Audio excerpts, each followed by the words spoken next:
প্রাককথন এক অন্য সময়ের গল্পের আসরে আপনাদের সাদর আমন্ত্রণ জানাই।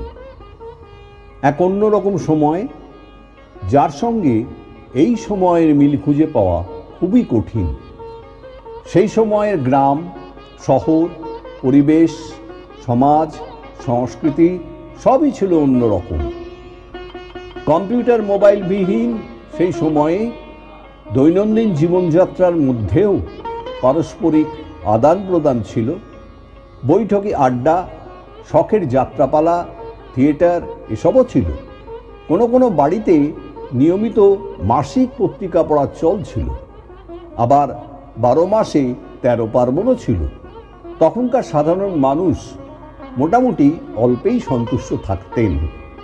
আপনাদের মধ্যে যারা বয়সে প্রবীণ তারা কেউ কেউ সেই সময়কে দেখেছেন, আবার অনেকেই হয়তো প্রত্যক্ষ করেননি, বিশেষত যারা বয়সে তরুণ।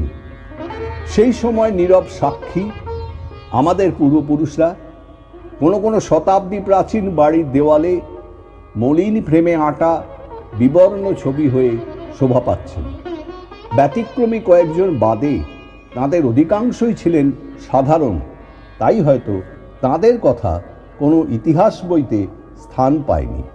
তবুও তাঁরা মূর্ত হয়ে আছেন বাংলা গল্পে, উপন্যাসে, সাহিত্যের প্রাঙ্গণে।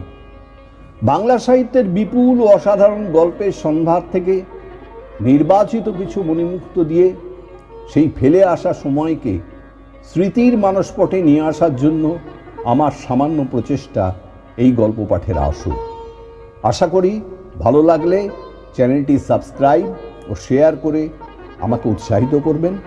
ভালো লাগলে কৃতিত্ব অবশ্যই লেখকদের, খারাপ লাগলে দায় আমার। তবে ভালো বা খারাপ যেমনই লাগুক না কেন, কমেন্টসে লিখে জানালে কৃতজ্ঞ থাকব।